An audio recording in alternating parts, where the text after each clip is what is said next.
সুপ্রিয় দর্শক, সবাইকে স্বাগত জানাচ্ছি হার্ট টক বাংলাদেশের একটা নিয়মিত অনুষ্ঠান। মাথায় কত প্রশ্ন আসে, আমার মাথায় এখন প্রশ্ন নাই, আছে হলো সাদা খাম।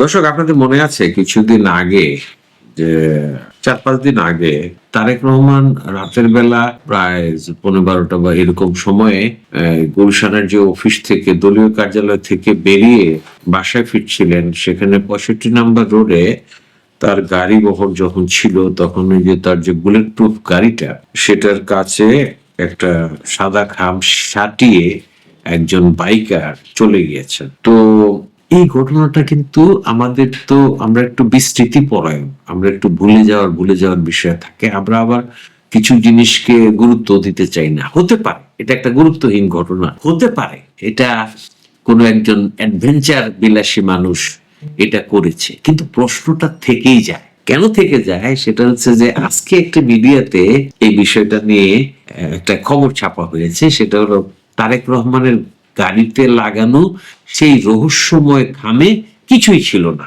বিএনপির চেয়ারম্যান যে তারেক রহমানের চলন্ত বুলেট প্রুফ গাড়িতে রহস্যময় সাদা খাম সেটা দেওয়ার যে ঘটনাটা, সেটার ব্যাপারে নতুন তথ্য জানিয়েছে পুলিশ। নতুন তথ্য মানে এটাই হচ্ছে যে এই খামের ভিতরে কোনো প্রেমপত্র ছিল না, সেটাই হচ্ছে বিষয়।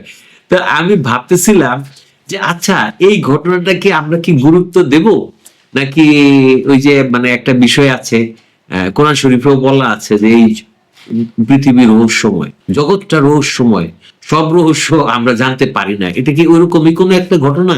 যেমন মানুষের একটা সক্ষমতার জায়গা আছে, আমি যতটুকু জানি কোরআন শরীফে ঠিক পার্সেন্টেজটা ওইভাবে বলা নাই, বলা আছে যে অল্প কিছু বিষয় মানুষ দেখতে পায়, পুরোটা জানতে পারে না। জগতের রহস্য রহস্যই থেকে যাবে, এবং আল্লাহ তাআলা মানুষের জন্য একটা সীমা নির্ধারণ করে দিয়েছেন এবং বলেছেন তোমরা সীমা অতিক্রম করিও না, এই যে কথাগুলি। তো এই বিষয়টা তাহলে এখানে তারেক রহমানের গাড়িতে কে খাম সাইটা গেল, এটা কিন্তু আমাদের কাছে রহস্য হিসেবেই সম্ভবত থেকে যাবে। এটার যে কোনো সিগনিফিকেন্স আছে এটাও আমরা ভুলে যাব।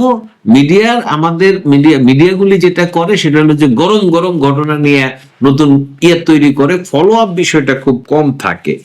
এখানে যেটা বলা হয়েছিল সেটা হলো যে একটা খাম সেটে চলে গেছে, এবং তারেক রহমানের ব্যক্তিগত নিরাপত্তায় থাকা চেয়ারপারসন সিকিউরিটি ফোর্স সিএসএফ এই বিষয়টাতে খুব একটা তৎপরতা দেখায়নি, এরকম একটা বিষয় চলে আসছে।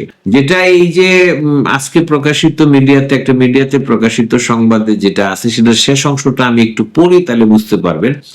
সিসি ক্যামেরার ফুটেজে দেখা যায় রাজধানীর গুলশানে 65 নম্বর সড়কে গত বুধবার 14 জানুয়ারি রাত 11টা 41 সাদা হিরো হাঙ্ক মডেলের মোটরসাইকেলে আসা এক ব্যক্তি হঠাৎ তারেক রহমানের চলন্ত গাড়ির গায়ে ট্যাপ দিয়ে একটি খাম সেটে দ্রুত আমেরিকান ক্লাবের দিকে চলে যায়। তারেক রহমান তখন ওই গাড়িতেই ছিলেন, তবে এ সময় তারেক রহমানের গাড়ি বহরের নিরাপত্তায় থাকা সিএসএফ কোনো প্রতিক্রিয়া দেখায়নি, এটা হলো মিডিয়ার বক্তব্য। এখন তারা কি প্রতিক্রিয়া দেখাবে সেটা তো মানে আসলে তাদের তৎপরতা কি হওয়া উচিত ছিল, তাকে ধরে ফেলা উচিত ছিল কিনা, এটা একটা বিষয় আছে। আর একটা বিষয় হচ্ছে যেটা, যে একজন পুলিশের কর্মকর্তাকে জিজ্ঞেস করা হয়েছিল যে খামে কি ছিল, তো বলছে খাম আমাদের হাতে দেওয়া হয়নি, তবে বিএনপি ও তারেক রহমানের নিরাপত্তায় যারা নিয়োজিত তাদের পক্ষ থেকে জানানো হয়েছে খামের ভিতরে কোনো চিরকুট বা চিঠি ছিল না, খামের ভিতর ফাঁকা ছিল, কোনো কিছু ছিল না, খালি খামটি টেপ দিয়ে লাগানো ছিল।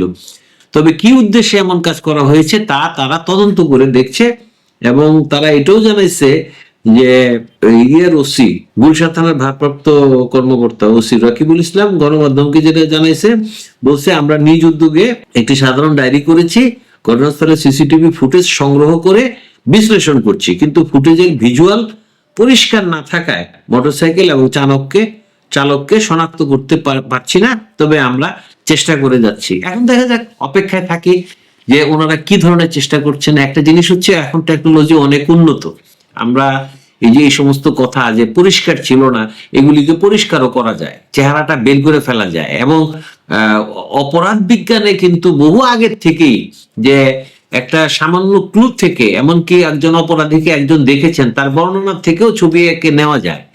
হ্যাঁ, ছবি এঁকে নেওয়া যায়, এইভাবে করা যায়, অনেক অনেক টেকনোলজি আছে। কিন্তু সত্যিকার অর্থে যদি কেউ এই বিষয়টাকে উদ্ঘাটন করতে চায় তিনি কিন্তু উদ্ঘাটন করতে পারেন।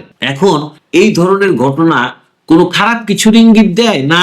বাঙালি জাতির এই যে স্বাভাবিক মানে এক ধরনের অ্যাডভেঞ্চার প্রবণতা, দিলাম একটু তারেক রহমানের গাড়িতে, বিষয়গুলি কি এরকম নাকি এটার অন্যরকম গুরুত্ব আছে? এই প্রশ্নের কিন্তু উত্তর আমাদের আসলেই জানা নেই, কিছু গেসও করা যায় না। কিন্তু আমি যেটা মনে করি সেটা হলো যে ঘটনাটি অত্যন্ত গুরুত্বপূর্ণ, বিস্তৃত হওয়ার কোনো কারণ নাই, এটা বিস্তৃত হওয়া উচিত না।